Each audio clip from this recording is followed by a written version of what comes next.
and welcome back to the What the Falk Sunderland preview show. Things haven't been well of late, to be completely honest, in Sunderland world, and to make matters even worse, we lost to Cheltenham in midweek for our third defeat in a row after they hadn't won in 12 games. And at the time of speaking, the club are yet to announce Lee Johnson's successor at the Stadium Light after well over a week. And while that may change, we might have a manager in by Saturday. Sunderland head of Wimbledon's Plough Lane looking to arrest an absolutely torrid run of form, which has left everyone, for want of a better word, very sad. But thankfully, in the interim, here to cheer you up and get the lowdown on Don's season so far with a lovely returning guest, Lee from the Wombles Had a Dream podcast. How are you doing, mate? You all right? Yeah, I'm well. I'm quite good, but yeah, I'm a bit like yourself at the moment. Football is quite depressing. Yeah, and I just want the season to be over and we finish where we are now, to be fair. I think it's funny if people could have listened to the stuff we didn't record beforehand, it would have not been good therapy, would it? No, it's anything but football really we were trying to talk about. It's yeah, football. Yeah, I'd rather be in your position though at the moment. I know you're getting smashed like by Bolton and stuff like that, and you are losing games, but I'd rather be where are you, fourth in the league? 2 points off automatic. Something like that. Yeah. We're fourth, fifth and bottom at a point off relegation, and we can't buy a win, a goal. Yeah, we're pretty poor at the moment. I mean, you were saying there, like, where you're in the league enough, you can tell how apathetic I am by the entire thing. Like, no clue. No, it's somewhere fourth or something. Very, very far away from Rotherham, I'll tell you that. It's funny because I was listening to the preview podcast before the show, and I was like full of vigor and really happy. And so things have changed at Sunderland, as Sunderland fans will know. And to be fair, as it appears, so is the mood at Wimbledon since we last spoke. But before we totally dig right into it, we are speaking in the aftermath of our defeat at Cheltenham and your narrow defeat to Rotherham. How do you assess the game? But you say narrow defeat. We had one shot on target the whole game, which was the first half. They had 20 shots. They had 3 on target. Rotherham, but as I said this before, I think Rotherham are the best team in the league, and they'll go up automatic quite easy. I think it was men versus boys for us today, and that's been a lot of our games this season. But yeah, we didn't even lay a glove on them. There's not one moment of the game where I thought, we had a chance here. The keeper could have brought a lounger out and he could have just laid back and watched the Brits, and he would have had a better night. To be fair, it's getting embarrassing for us at the moment. So. I mean, it was a really promising start from Wimbledon, and I thought, at the time you said, playing quite well, putting good football together, and you came to the stadium, and I thought, to be fair, on another day, you could have quite easily nicked a point. I think we slightly edged it, maybe. We were playing really well at that point as well, though, and things were quite rosy for Wimbledon, and obviously for us. But we're now into February, and I think I'm putting this politely. You might put it a different way, but it hasn't gone to plan, quote unquote. Where did the season start to go wrong for Wimbledon, and after such a real positive start? Christmas, really. It was mad because we went up to Accrington, we beat Accrington, and then we got a point somewhere else. I can't remember where now, because as I said, I try and forget about football quite a lot. It's only, you never do. Saturday, Tuesday, you'll be back. But yeah, I think when we lost to Bournemouth in the FA Cup, and we had 18 days off over Christmas, when the COVID stuff started going on and teams were pulling out because they've got a COVID case and stuff like that, we had 18 days without a game. And when we come back from Christmas, we had Oxford, who, again, one of the better teams in the league, absolutely destroyed us. And I think from there, we haven't been able to get back in a run. We haven't been able to get our form back up. And we're a very young side, probably one of the youngest in the league. And a lot of the games, it is men versus boys, unfortunately. And when we come up to the Stadium Light, we had no fear. We weren't scared of losing because we had points on the board. Where now our managers become quite stubborn, which the formations that he's playing, he's only really playing one formation. He changed it around against Rotherham, but that's more just to defend against them and make sure that we didn't get smashed. And I think we're struggling. We had a few injury problems, not playing regularly, which you do over Christmas. You want games because you lose, you've got another game coming up straight away. And we haven't really had that. We can't get any momentum going, which with a young squad, you need really. And there are a few players are out of form, which don't help us. It's funny you mentioned the Bournemouth game. I think it was that the FA Cup? It wasn't it? Yes, it will have been, of course. And obviously, no one likes getting knocked out from a team in non-league. I as it was you were. Sometimes you kick on and you kind of just get on with it, but then other times it leaves a not a bad taste in the mouth, but it signifies kind of the warning signs you might have seen previously. We actually kind of went on a bad run of form after we played the games despite the COVID cases, which is weird. I think we conceded the last 98th minute equaliser against Wickham, and things haven't really gone well since then. But could you see the Boreham Wood result coming, or was it kind of a bolt from the blue, or was that the result coming and that's when people started going, my worries from 2 weeks ago are now coming to fruition? I didn't see it coming because obviously against Oxford, you get beat by Oxford, you can take that on the chin because I said they're not a bad side. So, they played us off the park. And then you think Boreham Wood, non-league. I didn't know too much about Boreham Wood, but they've got one of the best defensive records in the country at the moment, even though they are non-league. They just beat Bournemouth quite convincingly the other day as well. Mm-hmm. But yeah, I didn't see it coming. I still fancied us to go there. We had a strong team out. And I think that kind of, we got told by our manager that it really hurt the players. You could see how hurt they were that we lost.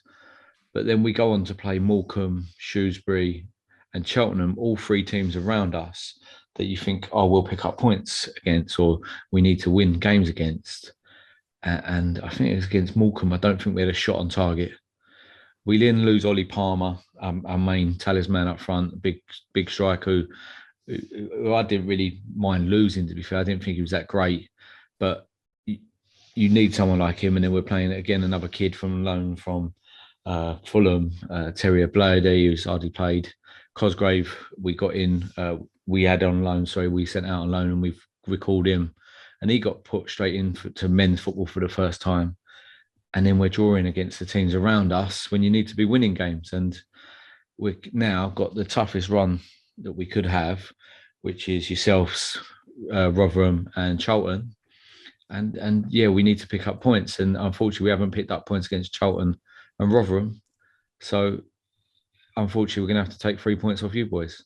Yeah, you probably could, to be fair, mate. We'll give them out like anything at the minute. Well, I did say to my mates after the game, I said, the only good thing that we have got is that we have got Sunderland coming up. Mm-hmm. And it's not meant to be in a rude way or anything disrespectful, but the form that you're on at the moment, you're conceding goals left, right and centre. We concede left, right and centre as well. So it should be a game of, I can see it being quite a good game of football and some goals being scored.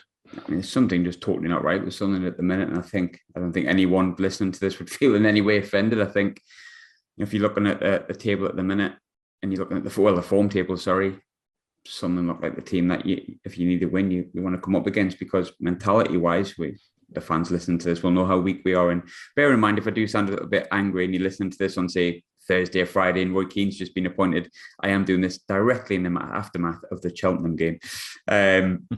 In terms of Wimbledon themselves, I found it quite interesting. You touched there, said you concede quite a few goals. A few weeks ago, go back to the Boreham Wood game. You've got 0 there, got beat 2-0, got beat off the franchise 1-0. Drew against Morecambe, drew against Portsmouth, then didn't score against Ipswich. So you had a few games where you didn't actually score goals. But then against Cheltenham, you got 2. Against Charlton, you got 2. Yes, you didn't score tonight, but Rotherham are a good side, to be fair. Have you found a goal scoring touch, if maybe not the winning touch recently, or are they just games in isolation? I think they're just games in isolation, really. I always said that I'd worry about where the goals were going to come from. And at the start of the season, we were scoring goals from all over the park. Last year, we had Piggott who would score 25 goals. We didn't have that this year, so we needed to share the goals around, which we were doing. But we were quite defensive. We were very good. At the moment now, we look like we're going to concede at least 1-2 goals a game. Against Charlton, we gave them 3 goals. Against Cheltenham, again, we're just giving goals away. And as I said, if Sunderland, what you said about us playing Sunderland, and we think, 3 points, Sunderland are probably going to be thinking the same, because Wimbledon are giving points away for fun at the moment. So it's probably a good game for you boys to play, because there's a big chance that you'll score goals and you'll get 3 points against us. So that's why it's quite an intriguing game in my eyes, is that I think if we go for it and you go for it, it could be a really good game. Funny, I've got no confidence in us doing it for some reason at the minute. I kind of feel like Sunderland season is like me on the treadmill this morning. I don't know if anyone's seen my tweet this morning, but I was on the treadmill. I do the treadmill quite a bit, enjoy the gym. did my sprint this morning. After about 3 minutes, a treadmill give way and I shot off the treadmill and I'm all bruised down one side of my body. And that's a little bit like Sunderland's season. It kind of like I was going quite well to begin with, started speeding up and then just fell directly on my arse and I completely bruised myself. Right, ready in time for my holiday away. But less of me falling off the treadmill.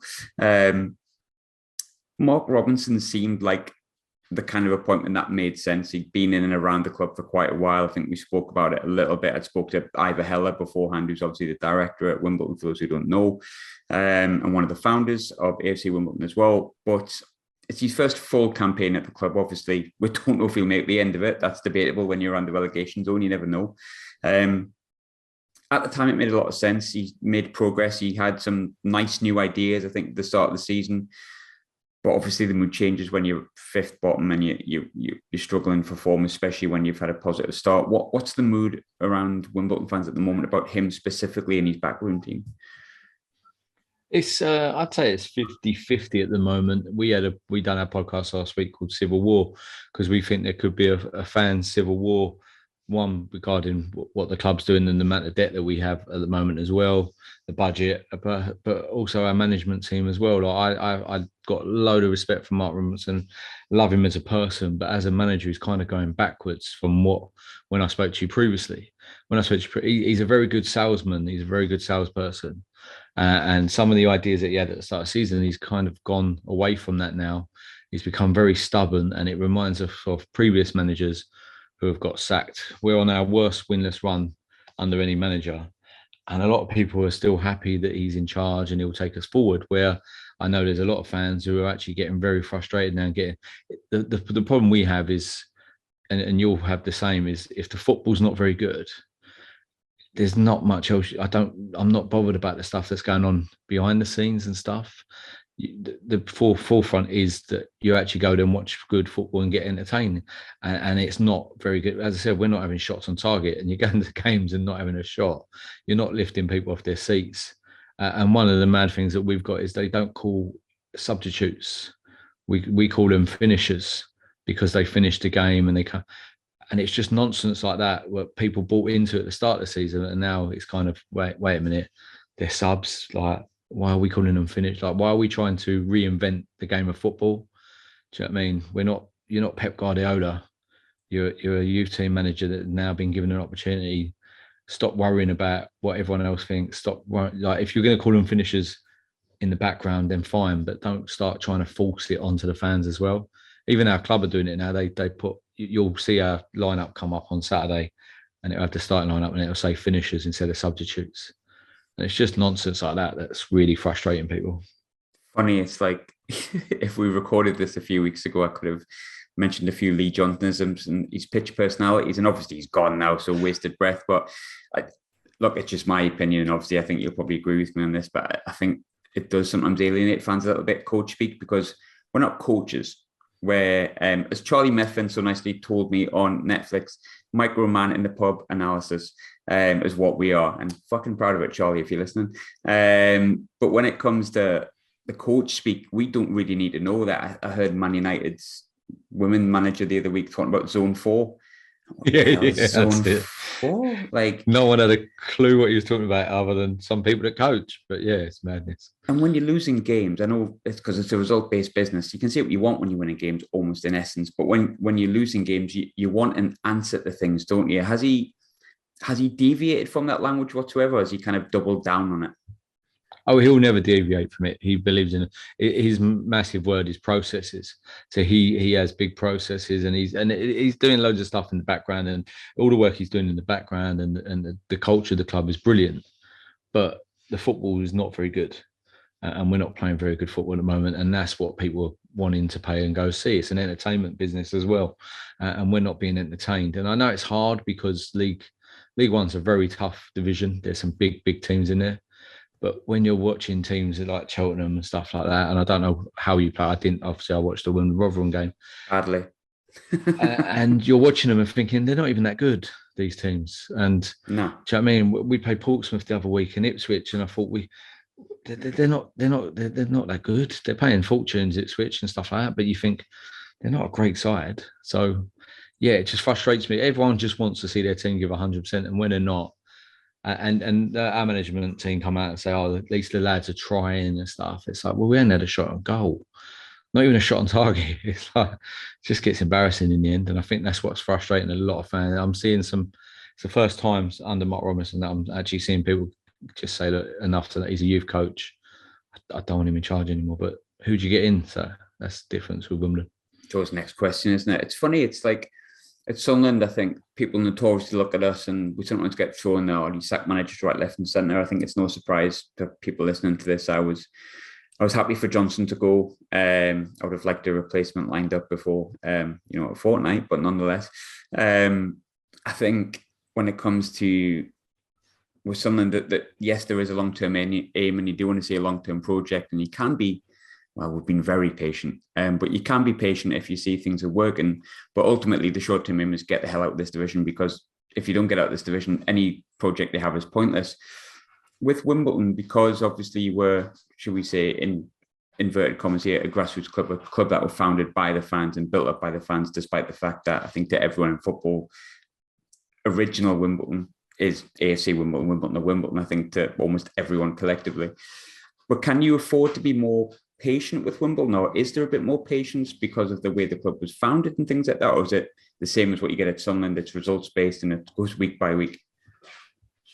No, we are quite patient. We get that we're a fans club. We get that we haven't got a backer or anyone like that. We're seeing some whispers and some louder voices now regarding maybe selling some more stake of the club, and maybe seeing what we can do with getting people in to put money into the club instead of the fans keep backing it. I think at the moment we've raised £7 million just to pay for the stadium, and that's fans alone, which is just madness. It's huge, but we're not putting that back into the team on the pitch.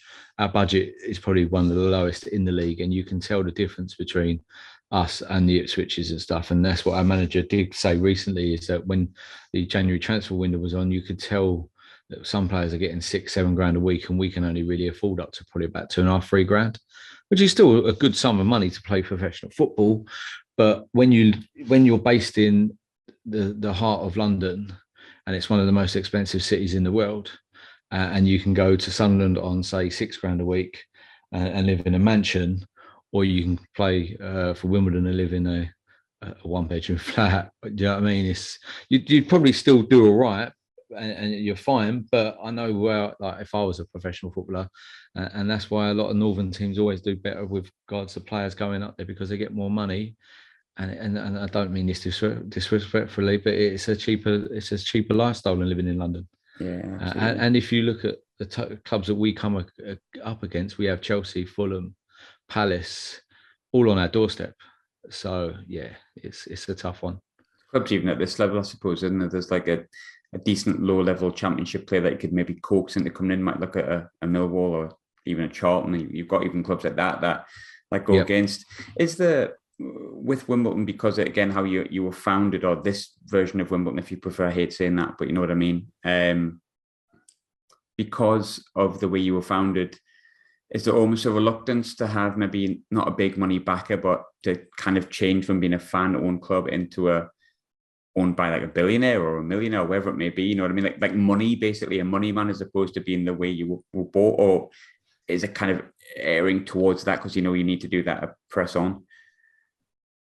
As I said, there's louder voices coming up now regarding to selling the club and stuff like that, but fan ownership is still a massive part of Wimbledon, and I know there's literally the loudest voices are for fan owned, but fan ownership can only get you so far, and I think it is now, we've probably reached our glass ceiling at the moment with League One, especially with a huge debt on our hands with the stadium.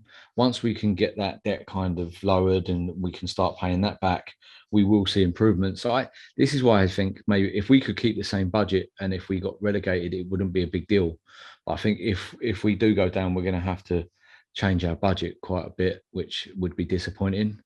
But yeah, League One, we've always struggled in League One, which doesn't help either if you're struggling year on year on year. But then you look at teams like Accrington and Cheltenham, Shrewsbury and things like that. They haven't got huge budgets, but they seem to be doing all right. But yeah, the problem is trying to find people that are going to buy your club. We don't want to end up in a Sunderland situation where two people come in just to try and make a quick buck and not be too bothered about it. And obviously, with what happened previously, when Wimbledon were destroyed and moved, everyone's quite scared that might happen again, especially with the land in Wimbledon being quite. I can't see it ever happening again because we have Plough Lane now. But yeah, I'm torn between the two actually. Fan ownership can only take you so far. Quite an interesting one because obviously there'll be a lot of Wimbledon fans old enough to remember FA Cup winning Wimbledon, and I mean I'm old enough to remember Premiership Wimbledon for a number of years, and the Vinnie Joneses, the Leonardsons, and that's the kind of names that spring to my mind. So I suppose it's I'm name dropping a team here, but Wickham, I think they've changed from fan ownership now, but they were fan ownership. They've never been in the Premiership. The best they've had is the Championship, so their ceiling is like maybe getting into Championship, whereas Wimbledon fans, if it wasn't for what happened to the club, would have been Championship, Premiership for however many years, and maybe dropped into League One as a surprise when you're coming up from the other end, but still effectively the same fan base that watch Premier League football. You probably have to know that you have to get maybe $1 million or something like that in, but the reluctance to give away the fan ownership because of the history, I've always found that quite an interesting one. I don't know how I would handle it. I think I'd be the same. I'd be getting spelts in my arse, I think, for want of a better word. I was quite interested in the January window when names get flung about all over the shop. Now, I don't know if we were chasing them because rumours are just that, and I just don't know. But we've touched a little on the negatives, but there seems to be a real positive on your left wing in Jack Rodoni. I think I'm pronouncing his name correctly. Heavily linked on, I think, the last day of the window at Sunderland alongside a few other clubs. 7 goals in 26 games from the wing. A few assists in there as well. Young kid. How much of a talent is that lad? He's a big talent. He's come on really well this season. I still don't think he's a Championship level player, but I can see him going to a Charlton, to a Sunderland, someone like that. But I don't know. I understand he's got summer left. I think his contract may run out in the summer. I don't know. Not 100% sure. It could have 18 months left. But if we lose him on a free, it's an absolute travesty to us because we need to be getting these players, the Rodonis, the Assaus, the young players coming through our ranks and selling them for big money. That's what Wimbledon used to do. We used to pick players up from our youth team. We used to pick them up from the lower leagues and sell them for fortunes, Cole Corks, places like that. But Jack Rodoni is a massive talent. And if he wants it, I think he could go all the way. But it's just, he drifts in and out of games and he just doesn't have that edge. But is that because he's playing with not great players? If he had better players around him, he'd probably shine. I can see him maybe even going to like a QPR if they don't go up this season. But yeah, I'd like to have £1 million for him, but I don't know if he's got another year on his contract or another 6 months, or if he's out of contract at the end of summer. But typical Wimbledon way, we always lose our best players. We lost Piggott for nothing. We lost Lyle Taylor for nothing. We'll probably lose Jack Rodoni for nothing as well, which is an absolute travesty.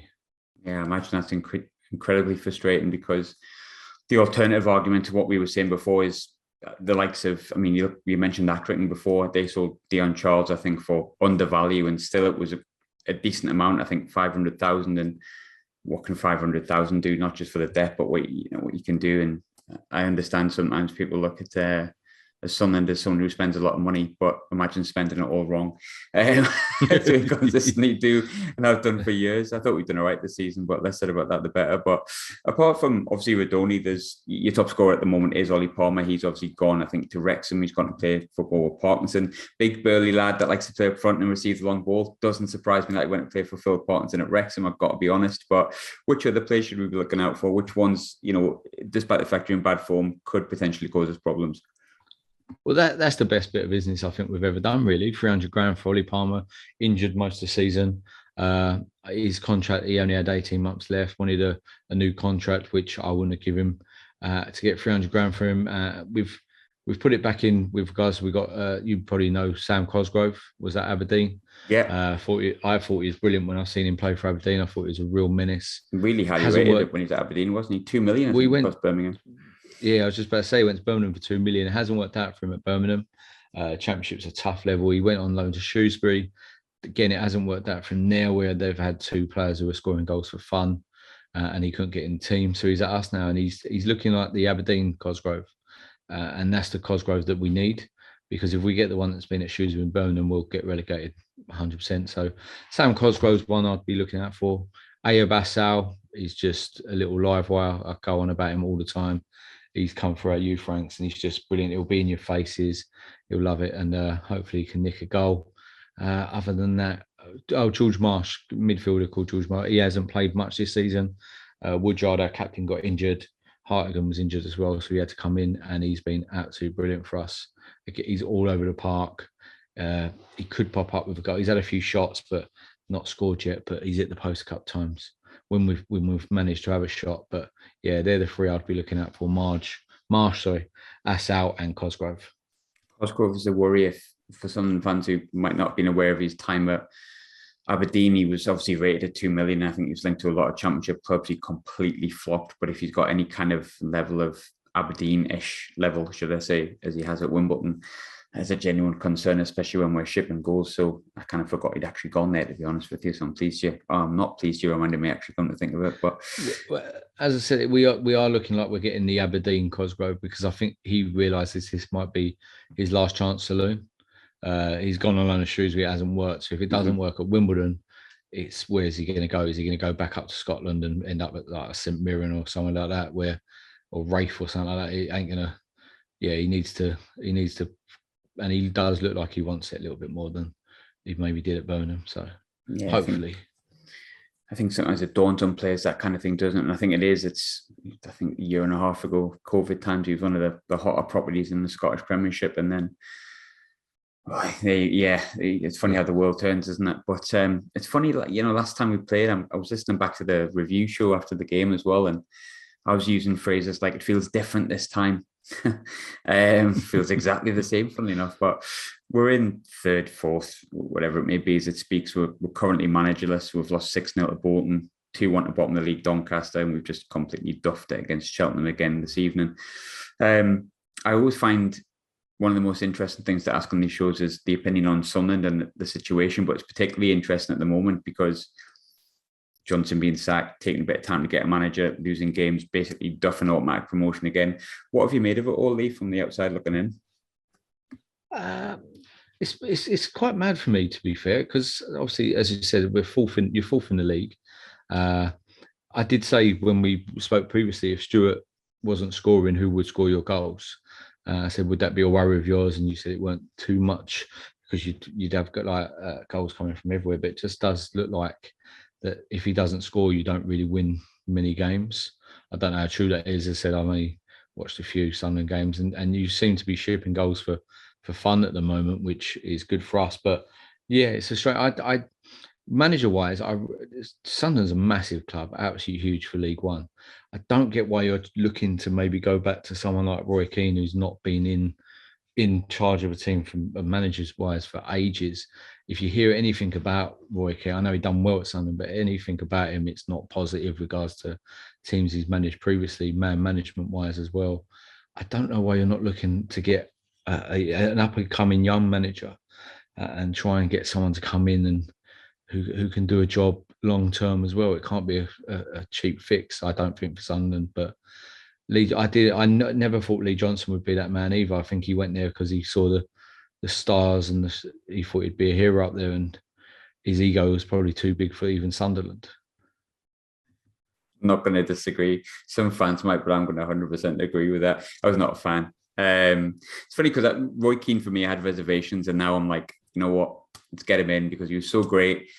The standards have slipped so far down, and I feel like we've done the young manager things. I feel like I've done every manager, and it hasn't really worked. But I think if it wasn't Keane, it seems like it would be Alex Neil or Grant McCann. I'll be honest with you, not for me either of them. But from an outside looking in, I was going to say Grant McCann. He's done a brilliant job at Hull.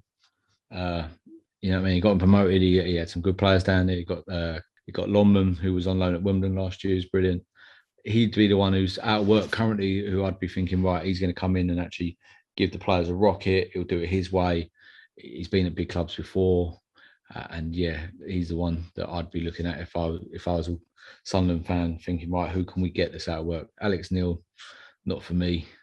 I'd struggle with that one. It's funny, I'm like the opposite end with Grant McCann. I think I described the other day, what did I say? I didn't feel like he could ignite a fart with a lighter, which I thought I was quite impressed with, got to be honest, in my own phrase. But I think I think for Sunderland, I mean, by the time this goes out, Ricky might be appointed, Grant McCann might be appointed, someone else completely we don't know might be. I think there will be a manager in by Saturday, but you've probably seen the fan base from outside looking in, because Sunderland are quite active on Twitter. Sunderland Twitter is the best and worst thing on the planet. I think everyone wants Roy Keane. Do you think there's because of the name and because all the Sunderland fans want him, that if we did appoint a McCann or Alex Neil, it could go backwards, not because of the quality of the manager, but maybe the fan reaction because of the fan powers? Do you think that's the thing that possibly is bigger at Sunderland? And it's always going to be like that, though, for a massive club like Sunderland, where the fans, do you know what I mean, have that power and stuff. But I just don't get. I know Roy Keane done well previously for you, but and I think Roy Keane's brilliant as a pundit. I really enjoy listening to him because I know he has rows with Carragher and stuff like that, and it's always fun to watch. But from what you hear from ex-players and stuff, he isn't a great man manager, and you don't want. I know you want someone to come in and give him that rocket, but if he does it in the wrong way, it could flip sides totally, and they just and unfortunately.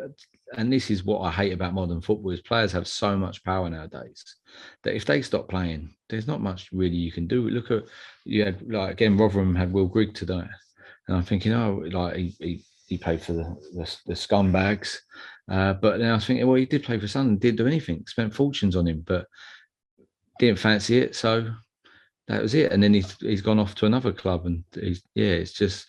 Players have too much power in football nowadays, and it riles me right up because it never used to be like that. And the only good thing I think you lot have now is you got Jermaine Defoe there. If you get the Jermaine Defoe that was at Rangers recently, do you know what I mean? And I think part of their success was that they had someone like Jermaine Defoe around the place, keeping the players' feet on the ground, having someone to talk to like that if you're going through a bit of bad form.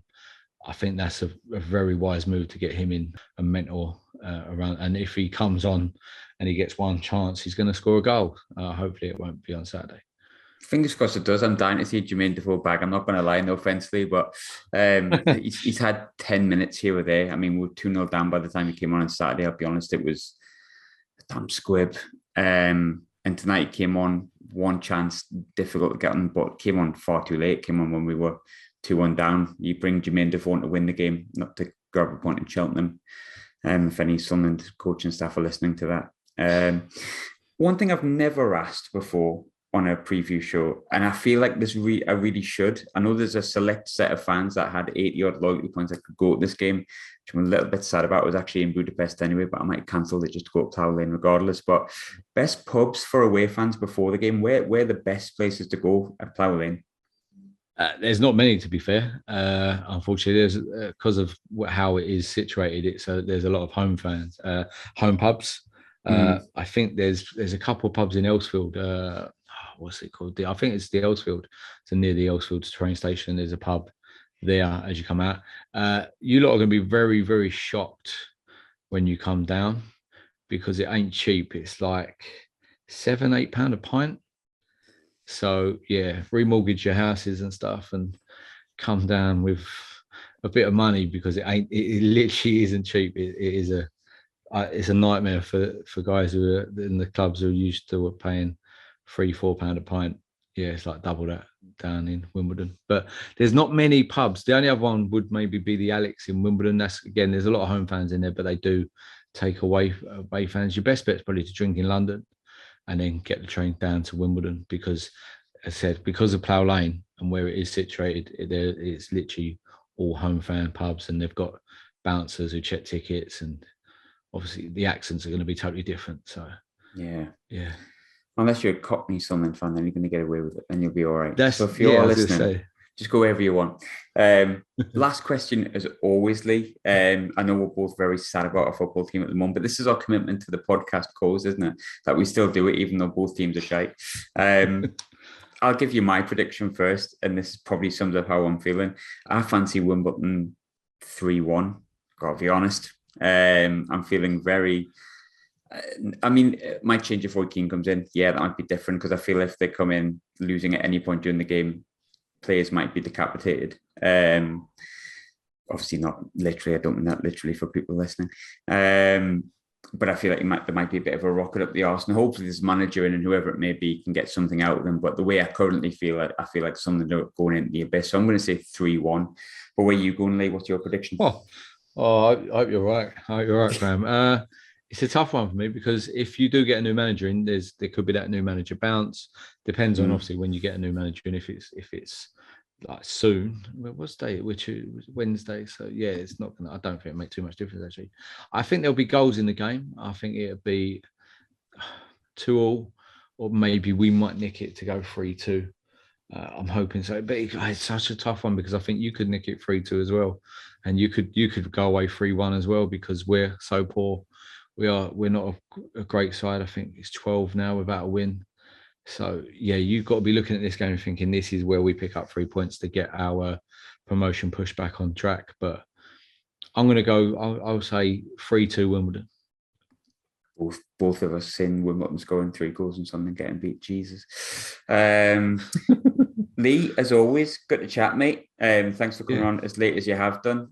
Fitting things in between my holidays, so it's appreciated. If people want to hear the Wimbledon perspective after the game or next week in the aftermath of it, where can they find you? It'll be the Wombles Had a Dream on Twitter, Wombles Dream on Facebook, and yeah, you can find us on all Spotify and all them for the podcast. At the moment it hasn't been the liveliest positive podcast, but Same. We've got so many gripes at the moment with the club off and on the pitch, but yeah, hopefully we just need a win. I'm guessing you're the same as well. One win and you can be positive, and it's like this one compared to the previous one that we did, it'd be totally, we're like down, but the other one we were both upbeat because we were playing well at the start. Yeah, it's just football's mad. It just It's a long time in football, isn't it? I think it's the phrase. A week is a long time. Jesus. So we'll see where we're at on Saturday. But as I said, Lee, thanks so much for joining me, mate. Always appreciated. Yeah, thanks for having me on, and enjoy your holiday, Graham. I'll try my best.